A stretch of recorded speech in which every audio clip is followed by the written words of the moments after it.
Welcome back to Trinity 7 Anime Review Part 5. Yeah, second to last thing to talk about for this particular anime review series, talk about the very first film released for the series. Now, I looked at the release date for this particular film. It was released in February of 2017. Pretty much exactly almost 2 years after the OVA aired. Yep, and also, I'm trying to think, what was I was in anime at that point. I was into anime by the time this film was released. No, I didn't watch it back then. I didn't know about this series until very recently. I'm trying to think. What anime was I into at that point? I don't think it was Bleach.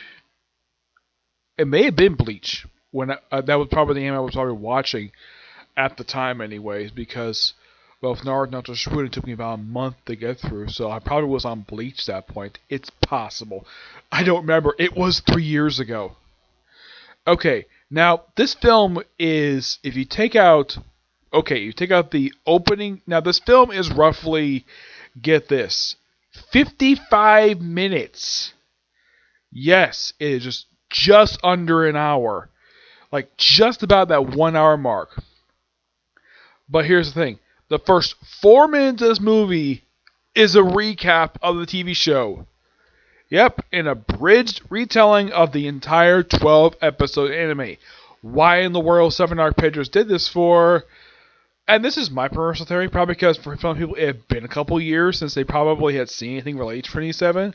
So I probably figured, okay, just do a recap. Okay, fine. And also, get this, there's also 3 minutes of end credits. Yes, so we take out the 4-minute recap and the 3-minute ending credits for this movie. This movie is roughly about, 48 minutes. Yes, it is the length of probably about 2 episodes of the anime. Now, getting past the recap of the anime, the movie starts out with something actually is the ending of the movie, believe it or not. Yep, where you see Arata, where he's about to grab, looks like it's Lilith's grimoire. Lilith's actually holding his arms around him. He's sitting on the ground, and the first thing he grabs is her butt, and she blushes. He doesn't say anything, and then he just touches the grimoire, and that's the dream ends. Though apparently he's sleeping, he's apparently waking up in the infirmary for some reason. Yeah, there's no explanation of why that he's here for, but he is. You just hear, and all of a sudden we have Selena swapping places with her sister, and it looks like they're about to do something, and then of course Lilith basically, and of course Serena wants to stop, and all of a sudden he decides that for some reason, first time we've seen this series, well, at least basically in animation form, we see Lilith's grimoire, the Hermes Apocrypha. That's basically what it's called. And he touches it and basically starts absorbing his magic. And then one of the most awesomest things I have ever seen, we see that Lilith's grimoire has taken human form, in the form of a child, who refers to Arata and Lilith as Mama and Papa. Well, Papa for Arata and Mama for Lilith. And they're both shocked to see this. And the thing is, the reason why that she's able to do that is because she was created from a combination of both their magic. So, okay. And then Ara runs in and is like, oh, I heard you made a child. Like, oh. And then she sees how cute she is. She even offers her to call her mom too. And like, no, I have a mama. So, and then of course, then we see the rest of member 27. Levy, when she sees her, gives her a lollipop. And she knows she's a grimoire, but she's basically a child that was basically created from the magic of Arata and Lilith. It is so funny, this particular scene. And then we cut to basically first see the headmaster, where he apparently is working with the headmaster of another academy, which refers to as, I think it's the Biblical Academy. I think it is referred to as the. I don't remember her name. He refers to as a Chen.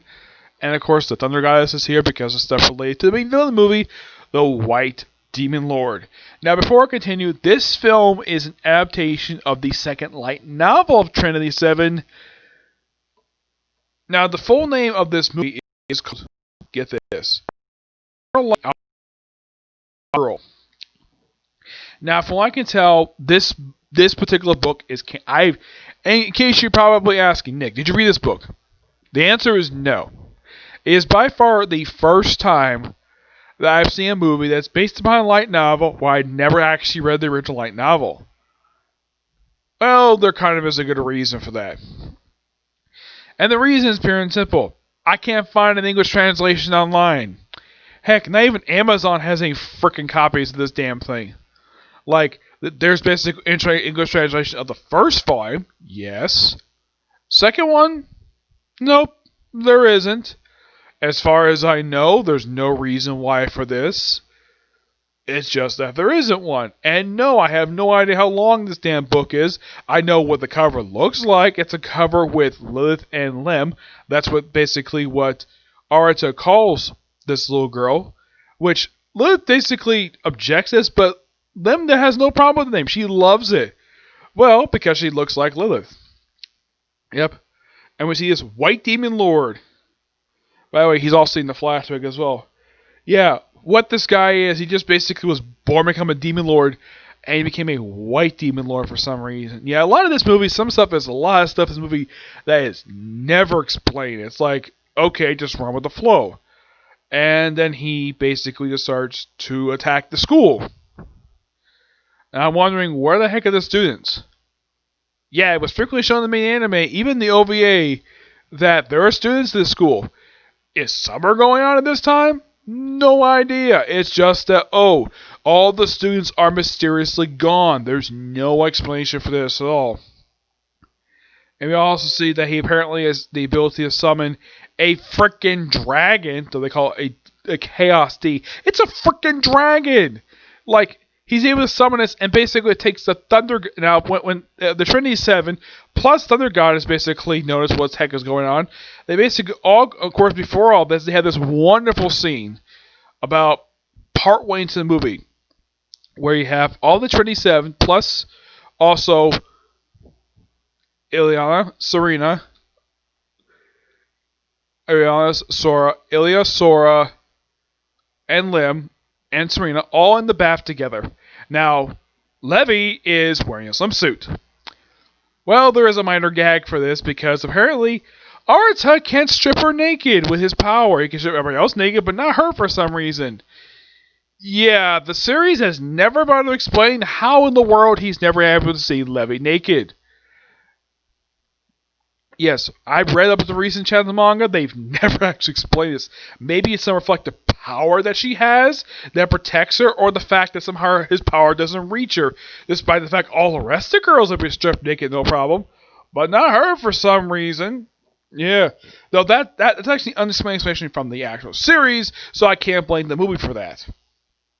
Okay, so of course all the girls wearing towels. And of course, Arata, because he's a pervert, decided to go to the girls' bath, despite the fact he easily goes to the guys' bath. Also, this is something I think is quite weird for the series.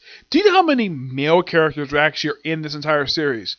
Well, in the case of what's seen in the anime, 2 male characters. The male lead of the series, Arata, and the headmaster. That's it. I think there may have been some unnamed male students seen during the actual anime, but they have no name. They get nothing. It's basically just background characters. Yep. So, the people who stay behind to fight, well, the dragon is simply put, Levi. Yeah, I think it's just Levi, the Thunder Goddess. I think it was also Anko and Mara. Yeah, these 4 stay behind. They go fight the dragon. Perfectly fine. Everybody else goes fights the White Demon Lord. And this fight pretty much takes up the rest of the movie. And of course, Lem transforms into Lilith with her big, humongous elephant gun. And they try multiple times to beat him. Heck, Arata basically, after multiple attempts to try to take this guy down. Yeah, and then there's another unexplained moment. And this is a big, glaring plot hole that this thing is never explained. He takes off his part of his mask. And he looks like Arata. As far as I know, I never read the book itself, so I don't know if the book actually explains because of the movie. Never bothers to explain why the heck this guy looks like Arata. Is he a clone of his? No idea. if you're thinking like, oh, you probably read in the manga, I highly doubt this guy appeared in the mangas. I don't remember this guy appearing in the manga. Is he an original character? Well, he's a character from the light novel. So I blame the fact that I haven't read the light novel, so I don't know this guy's entire backstory. He just simply created the Demon Lord. He's referred to as the White Demon Lord, wears this half thing. Also, apparently, he has the ability to steal Arata's magic. How? By touching him? Casting a spell? Nope. Just by looking at him. Oh my gosh, wow. Just looking at him.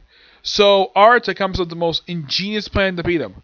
Combining his magic is also Silent Limb, and of course, Lilith's magic, and he decides to do something really awesome. He unlocks his Paladin mode.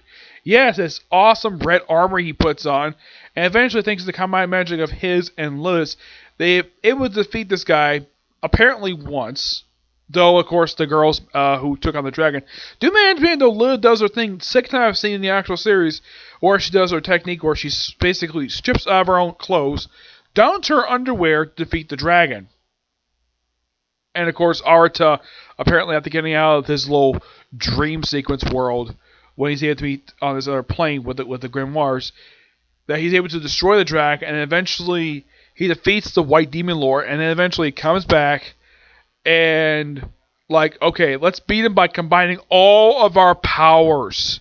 Also, Hijri is here as too. And she is now apparently Scary is working with him, working with the group because they're part of their school.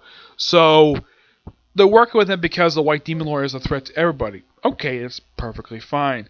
That's a possible explanation, but the thing is, it's explained why they're here because they were asked by the headmaster. Okay, fine. And of course, Ever goes to their super mode, and they simply just wipe the floor with this guy, and, well, have rest in peace. And then, of course, because he used Lem's power, Lem disappears, so don't worry, she comes back in the manga, so don't worry, she's perfectly fine. She comes back later on in the manga as her first manga appearance since chapter 74. And then, of course, like, okay, time to release the Demon Paladin mode, and it results in pretty much all the girls who are there, with the exception of the Thunder Gods and Levi, with the exception of these two. Everybody is stripped naked, and of course, Lilith's like, Arata! And that's where you think the movie ends, but there's a post-credit scene.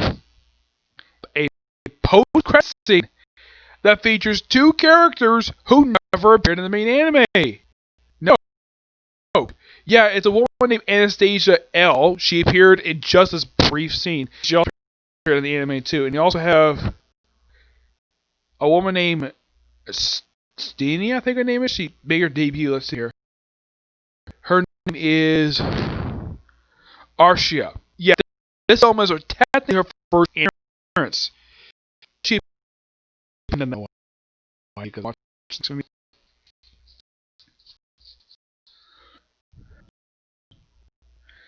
yeah. So, aside from the fact that this film has good action, good pacing with it, there is still some stuff left, basically, that will probably cut off in the actual book itself. They'll probably explain some of the stuff. Like, why does the White Demon Lord look like Arata? Or, now the grimoire thing, they explain that perfectly fine. I have no problem with that. But I would say the whole thing with the White Demon Lord, I think he's the most glaring thing about the movie. That probably, if you watch the film, he's probably the weakest part of the whole movie, because also another problem with the movie, aside from the villain, is the runtime. It is too short for a movie. You could say just an OVA, just a long-run OVA, and just be fine. But nope, it's featured as a movie. And this thing released in theaters. It's money. Yes. I don't know how much money, but it did.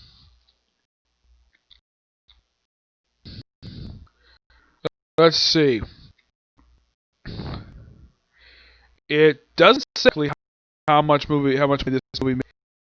Yeah, the Wikipedia page is not exactly like one of those times, basically, where it doesn't even announce the budget of the movie, or at least how much the film grossed. I'm just not people were impressed with the movie that they want to see more. That's the reason why they got the next one to come out 2 years later. Mm-hmm. Yeah.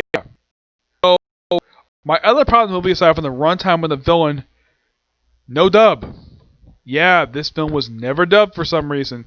Despite the fact I'm sure Cinematic Filmworks may have had the license to dub it, but they only dubbed the show. I'm like, really? You do know that there's also an OVA and there's 2 films. And yes, and the Filmworks just chose not to dub this. Don't know why, just it didn't. Plot of the movie, don't have a problem with that. I found it to be a pretty fun movie to watch. Aside from the weak villain and his lack of explanation of lack of explanation of stuff related to him, the movie is still enjoyable to watch. I give the film a rating of about I'm gonna give it a 7. No, I'm gonna give it 8 out of 10. It's a good film, but still much left to be desired. But unless you watch some anime, you probably have no idea what the heck is going on here. Yeah. So yeah, that's it for particular review. I might have time to get a chance to the next film. I don't know. I don't know what the runtime is for the next film, so I don't know. It's possible, but who knows? But yeah, to the next video. Bye.